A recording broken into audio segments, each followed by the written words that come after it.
everybody. Welcome to Build. I am your host, Ricky A. Vivica A. Fox is the beautiful star of Independence Day, Soul Food, Kill Bill, and according to her IMDb, about 173 other parts. Now you can call her author as well, with her new book, Every Day I'm Hustling, where she tells the story of her career and life, and uses the book to share some of the wisdom she's learned over the years. Everybody, please, the beautiful Vivica A. Fox. Let's hear it. Hey. Hey. We were just talking, you said about a year ago this whole process started for you, right? Yes. Writing this book. Let's get into some of what's in the book, but let's talk about how this process started. What made you want to write a book? This concept actually came from my wonderful publicist, B.J. Coleman. He said, Vivica, I think it's time for you to do a book. And I was like, oh my goodness, wow, another job? Because right now it's a really busy time for me. I've been doing a lot of shows and with my hair collection and movies. And he says, no, I think what will be great about what we want to do for you is that you should do like a motivational memoir.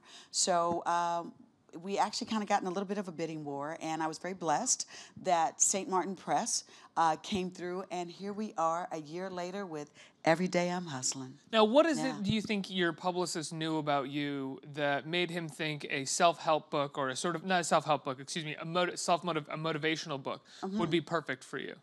Well, because a lot of people, I'm very proud to be a grown woman in my 50s, and he's like, a lot of people admire that, you know, when people try to count you out, that you always have this like comeback attitude. And you should share some of your wisdom on becoming a grown woman in a business that normally spits people out, being positive, how close you are with your family, kind of letting people, getting to know the backdrop of your world and getting to know Vivica a little bit better, because this book is in my voice. I'm very grateful that my co-writer, Kevin Carr O'Leary, really captured my voice. When I did the audio version of this book, I laughed, I cried, it was going down memory lane, and it's how I speak. It's not me playing a character, it's my journey. And so with that journey, I share 19 lessons that I hope y'all pay attention to.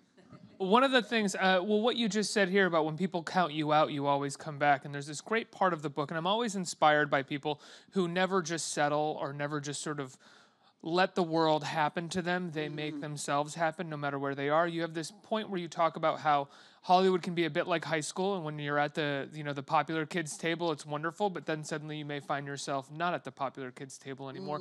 And then all of a sudden you kind of decide that you want to be a sports announcer. Yeah. Which is, it's just amazing to me that you're like, it's not even an idea of like, I'm gonna reinvent myself because I want to have a big reinvention. You're just like, I like this, and I would like to try this too. I think in life, like, we all like different things. We just don't like one thing. And so I was at a point in my career where it's like I could no longer play the young ingenue girl, and there was a new chapter, and I was kind of stuck in an in-between period where I didn't look quite old enough to play like the lead roles or like the more boss kind of roles. They were like, still looks a little bit too young. So I was kind of stuck in an in-between phase. So what you guys will find out about me is that I'm a sports junkie. I'm from Indianapolis, Indiana. My daddy raised me at basketball games. I played basketball, volleyball, track, and I was a cheerleader. And if I wouldn't have become an actress, I would have become a sportscaster. Growing up, I really loved Jane Kennedy, who was one of the first African-American female sportscasters. Robin Roberts as well, right? Of course, she is too, but back in the day, it was Jane Kennedy, honey. Forgive me, don't take that away from Jane now. Forgive me. Yes, but Robin, who we absolutely adore and is wonderful. But I love sports. I wake up to ESPN all the time. People can see me tweeting about, you know, sporting events. So I said, wow, what can I do next? I said, I think I want to become a sportscaster. So a friend of mine lived in Miami, and his father owned a lot of the Fox stations that were up and down the East Coast. And I was literally about to start over, moved to Miami, and I had no problem. They said, they're going to have to start you off as a street reporter. You're going to be on the street. You know, hey, what's up, y'all? What you think? Yeah. Right. All right. This is Vivica Fox. Are you Vivica A. Fox? And this is Vivica Fox. Right. Okay. Right. What, you got some more to say? All right, on that note, signing off. I love the moment where, like, you're talking to them and then you go, thank you, this has been Vivica Fox, and the person just goes, what? That might have happened, but, you know, then acting like kind of a second resurgence in my career happened, that finally I start getting the more adult roles. And so I did move to Miami, and other things started blossoming and happening. But I wasn't ready to swallow my ego and go and find a new chapter. And that's what I share in the new book, is that when that chapter is over in your life, and this is something my daddy told me. He said, baby, when that chapter is over, don't be afraid to put a period on it and turn the page. And that was something that my dad always would say growing up. And I recently lost my father 6 months ago. You dedicate the book to and him. I dedicated Every Day I'm Hustling to the memory of my father, Mr. William Fox. So and the book really opens with some of the wonderful advice that he gave you right away, right? I mean, he was kind of the big sort of, you better hustle. Yes, Yeah. my dad used to play basketball, and he's, like I said, the person that kind of introduced me to sports. He's I have my father's personality, I believe. My father was very outgoing, a social butterfly, and he was my best friend. We used to talk on the phone. He's the only person that could call my house at 6 a.m. and wake me up. If it wasn't somebody calling with a job, trust that. So he's like, I know, I'm the only person that can call and wake you up. But I miss our talks. I miss everything about my father, and I share that in your book, that treasure your family. Family's important, and love one another, and none of us are promised tomorrow, especially in the society that we live in today, that to treasure your family. And since I've gotten older, I definitely treasure my family and our family times a lot more than what I ever had. Yeah, ever used to. You say, especially in the society that we live in today, you have a chapter or a portion of the book dedicated to one of the leaders of our society, not dedicated to, but about one of the leaders of our society today. That's the Trump family. When you were on Celebrity Apprentice, you're actually quite, I would say, I wouldn't necessarily say positive, but you are not disparaging of them at all. You seem like you had a fairly positive experience. Yeah, I got to know the Trump family a lot better when I did Celebrity Apprentice. It was a show that I did because I was in a chapter of my life where I wanted to show people me as a businesswoman. And I admired Mr. Trump for his business expertise and his family. I always had seen them as kind of like upstanding, kind of folks. And so when I did the show, I had a tremendous amount of respect for them. I mean, Ivanka, when she would walk in a room, she just kind of, glides in a room. She's a beautiful girl. The brothers are very nice people. They had a good business sense to them. And Mr. Trump, I get why he charmed people. He's very charming. He's very charismatic in person. As President of the United States, that's a different story. One would say better suited for a reality TV show, Yes. not President of the United States. Agreed. I mean, I think that he's done a disservice to our country in dividing us. I campaigned for Barack, for Hillary, very proud Democrat, and I just felt like, wow, how is there so much division that is in our world? And I didn't see that in his personality when we did Celebrity Apprentice. I didn't see that at all. He was very charming. So a little disappointed in how his presidency has went so far. There's a lot of money to be made in division, I think, and it's a part of the grift, if you ask me. Anybody that says they're not going to play golf and they're going to be too busy, and every weekend that's all they do, and then they go play golf at their hotels. Yeah. Do the math.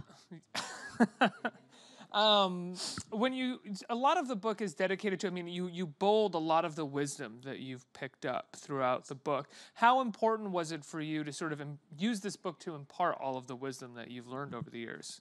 Well, that was one of the main goals of Every Day I'm Hustling, that I wanted to encourage, enlighten, and empower. Also make sure that wisdom wasn't just about being an actor, that it was about being a human being in this world. Absolutely. I mean, my book is about whatever business that you may be in, because what we're finding out now, especially with the Me Too movement and things like that, is that we're finding that discrimination and harassment happens in all kinds of places, and that we need, especially for women, to not be afraid to speak up. And even for men, if you're harassed or you feel like you're not being treated equally, to not be afraid to speak up. Do you wish that the Me Too movement was more prevalent or even existed when you came up in the industry? Do you ever think about it that way? No, because I honestly, I never had that problem. I believe in life that there's no shortcuts to success. That if you try to take a shortcut and use other means to become successful. I always felt like I never liked anyone holding anything over my head. You know, I gave you that because of me, or you know, I got that. I think I got that from my mama. My mama was a very independent, strong woman who told me, just because you're cute, don't think that life's gonna be easy for you. Yeah. And I appreciate that my mother instilled a tremendous work ethic in me. Yeah. Have you found that that work ethic in Hollywood always pays off? Sure. I mean, when you look at some of the ladies, like I look at my girlfriend Regina King right now. Regina King is now becoming a very sought after director, and that's because she's been in the business since she was a young girl. But she figured out how to go to those different chapters of her career gracefully, and she did that by doing the work. She didn't ask anyone to hand her, oh, because I'm Regina King, then you're gonna, you know, make me a director. She decided in the next chapter of her career that she wanted to start directing because she understood what it meant. She's like an actor's director. And so she's become very, very good at directing, and I'm very proud of my girlfriend. Yeah. How do you know when a chapter is up in your life and it's time to move on? Do you ever notice that it's up, or do you just start thinking about naturally what the next chapter is? Well, for myself, I notice when a chapter is over when I'm not happy doing it anymore. When I wake up and I dread, oh my God, what kind of job is it that I would have to do today? When you're unhappy doing something, I'm happy in my career that I get to do what I love. I think that's what keeps me motivated. That's what keeps me wanting to do new projects. And so if you don't like what you're doing, then evidently it's time to move on. And I also write in the book about don't be afraid of change. Change is good. Challenge yourself to change. Try new things, you know? You may try them and then years later go, oh my God, I'm so glad I got out of my own damn way. Can you think of something off the top of your head that was like that for you? A big challenge that changed you, that you look back and in retrospect, it was a great thing that you did and it really helped you? I think when I ate a little bit of humble pie and was like, I'm not afraid that if I have to change and move to Miami and start over. And then also when I started the hair collection, to be very honest with you, when my business partner, Lita Richardson, approached me about doing the Vivica Fox hair collection, I'll never forget that there was a blog that the first pictures they put out was when the check stopped coming in. And they said, now she's selling wigs, not realizing that the hair industry is $1 billion a year franchise. And especially African-American women, guess who? Right, y'all know we buying hair, right? Look at y'all. Y'all was like, yup, I know what you're saying, V. So, and now it's kind of like I buy hair? Why can't a white guy buy a wig? Oh, they do. The white ones buy too. Oh, no, you ain't seen the weaves that guys, guys are doing weaves now too, ain't they? And the glue is the lace fronts, okay? So. All right. Don't get it twisted, boo. I'm not twisted. I just want to be. I want to be a part of all the clubs. That's all. Yeah. Humble pie tastes bad going in, but it tastes great a couple days later, doesn't Absolutely. it? Or it feels great a couple days later. Humble pie going in is like, fuck, this sucks. A couple days later, you're like, oh, I feel weightless. I feel like I just lost something that I didn't need. Well, I always tell people like to have kind of like an attitude of gratitude. Nothing is promised, and when you get I'm in a business where I've seen so many people get chewed up and spit out that they just don't, they think that it's going to always be like really, really high. Like they don't realize that like you have to go through different chapters. That if you're the hot chick one day, trust me, honey, 5 years later, they're going to be looking for another hot chick. Trust and believe that. It's just the type of business that we in and so that I'm in. And so you just have to figure out new chapters. And I paid attention. Like, I watched a lot of people come and go, and I was like, why did they come and go? Why were they so hot one day, and then how did they disappear, or they end up on, you know, where are they at now, or something like that? How did that happen? How did they not go to a new chapter?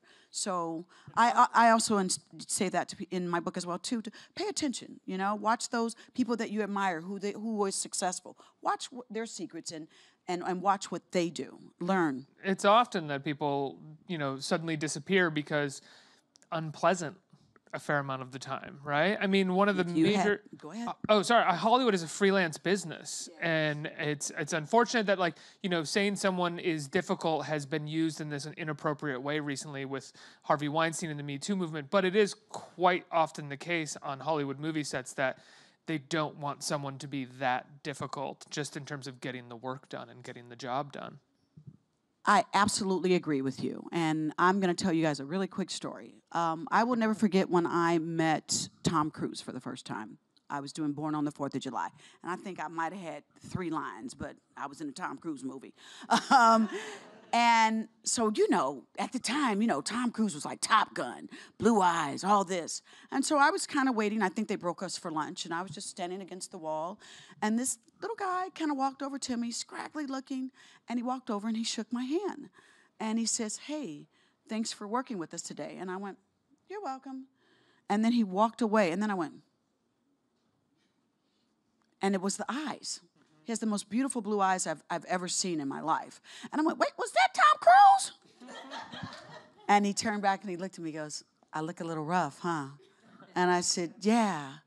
And so what that taught me, as big of a star as he was right there, here I was with just 3 little lines, and he walked over and he spoke to me. So I always make sure that even if I'm the star of a project, the producer of a project, that I walk in and I say hello, I speak to everyone. It's just, you have to make people feel comfortable, from the cameraman to the extras to your co-stars, because a happy set is a productive set. Yeah, absolutely. I know one of the chapters of your book is dedicated to your relationship with 50 Cent, Curtis 50 Cent Jackson. It's a tumultuous chapter. It's a bit of a roller coaster, but it ends on a positive note, right? Yeah. What was it? I mean, at the start of the chapter, you say that you weren't going to write about him at all, but what made you finally decide to do it? Did you run it by the lesson, it's not a whole chapter. It's a lesson. And the lesson is the devil is fine, and that's how he gets you.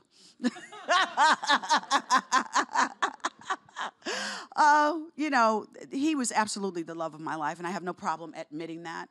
But last year, there was just some awful misconceptions about our relationship. So that's when I started the book. Mm-hmm. And I had always protected Curtis for the longest time. There were things about our relationship that I always protected it, because in my heart, I always still loved him. I always will have a very special place in my heart for him. And so that chapter is just about clarity. I want you all to know what really happened. Why, for the last years, because I know everybody's like, "Oh, Lord, she talking about Curtis again." That I just want to let you all know why for so long the relationship just has lasted this long, basically. Why we went through our bad chapters. There's just clarity. I didn't write this chapter or lesson on Curtis to start a feud, because first of all, he is king of petty, right? Ain't he? And he gets savage with his bite backs and claps back. So trust me, I didn't write. Am I telling the truth? Right. He can be right. You'd be like, "Dang, ooh, that was rough." So I didn't write the lesson on Curtis to start a feud with him. We have peace. We had made peace last year, and for years, trust me, whenever he needed to use my name to do a television show, to do a rap, I just did This Is 50 with him. I would always be there for him, and I will if he needs me again. I think now I'm at a place in my career where I can have a professional relationship with him. There's no beef. And I think after he got over the initial shock of, "Oh my God," he thought I did a book about us, and it's not. It's every day I'm hustling. So that part. So, But I will say, my favorite part of that lesson in there is the little moment where you go to fangirl out over Cate Blanchett, and before you even finish saying your name, Cate Blanchett turns around and fangirls out over you. Right. That was the best part of seeing Curtis that night at Madison Square Garden, was that Cate Blanchett was there. And she walked in the room, and I was just like, "Oh my God, Cate Blanchett." And I was like, "Okay, don't fan out, don't fan out." Screw 50 Cent. I want to talk about Cate Blanchett. And I fanned out. She's just amazing. And so I walked over to her, and I was like, "I'm so sorry to bother you, but she went, "Vivica Fox." And I was just like, So I'm feeling good. And then a little bit later, during halftime, she walked by, and she had a Chardonnay, and she was like, "Hey, girl." And I was like, "Hey, Kate." Felt so good. It was really, really cool. That's one of those moments I'll never forget. Yeah. Let's get some questions from our audience. Who has a question here? I do. Hey, girl. Hi, girl. What's your name? Kimberly. Hi, Kimberly. Hi. I wanted to know, after you close this last chapter in this book, Yes. what's next? What's next for me is that I want to write other books. That was one of the main reasons why with St. Martin Press that I decided to go with them, because they said, we're looking for like the next Jackie Collins, someone who's lived, someone that can write books that we can then turn into movies that you can produce, star in, and possibly direct, which I believe that directing is in the next chapter as well too, and another book. That's great. Yeah, Thank you. thank you. Next question. Who? Hi. Hi there, what's your name? I'm Randy. Hi, Randy. It's Randy with an E, not a. Oh, got it. I didn't say Randy, but Rande, Randy. He's like, okay, right. That's how you spelled it, right? No, Rendy. Oh, excuse me. Sorry. I was wondering. So wait a minute. Hold up. Do people call you Randy? Is that why you? No, well, that's my name, Randy. But everybody always says Randy and stuff like that. This is Vivica Fox. She'll call you Randy if she wants to. Let it go. Yeah. Well. Nice to meet you, Randy. Thank you. Nice to meet you too. I'll get that right. Because if you you. said Vivica, I might have been upset. I was wondering, what was your favorite chapter in your book that you wrote? The favorite chapter of the book? Wow. That's a good question. Probably The Devil is Fine. That's how it gets you. That was a fun chapter because I finally got to free myself. You know? I finally got to put a period on that chapter in my life and kind of say, okay, I can turn this page. Yeah. I think we have time for one And more. also to share those pearls with other fine girls that y'all might meet the devil. Y'all better know when he show up. One more. What do we? Okay. Right here. Hi, Hello there. What's your name? Jawad. Okay, I'm not even trying that one. Right. All right. Okay. But hey, baby. How you doing? Okay. I was wondering, while you're pursuing your creative career or like projects, Yes. do you ever find yourself getting distracted or losing focus, or are there ways that you try to stay focused or prioritize? what you wanna Well, do? let me tell you something. That's why I'm glad right now in life that I am working. And there's another fun chapter. Don't fall in love with a six-pack and a smile. That's another good one. Right now, I'm very blessed that a lot of work and a lot of business is happening for me. The thing that is suffering more than anything else is my love life. But I am very happily single, and I kind of feel like right now I'm like dating my career. And so I stay focused because I know I'm the kind of person that when I love real hard, and I just, I'm over here. So this helps me to stay focused. And not be distracted because I want to write other books. I want to turn the books into movies. I'm looking at the big picture of myself that if this is what I want to do next, that I have to be responsible. Yeah. Okay. Vivica, I love the book. He said I couldn't resist it. I couldn't do it. I love the book. Congratulations. It's on shelves you. now. Everybody can go pick it up wherever books are sold, right? Uh-huh. Congratulations. A fantastic job. Everybody give it up for Vivica Fox. Let's hear it.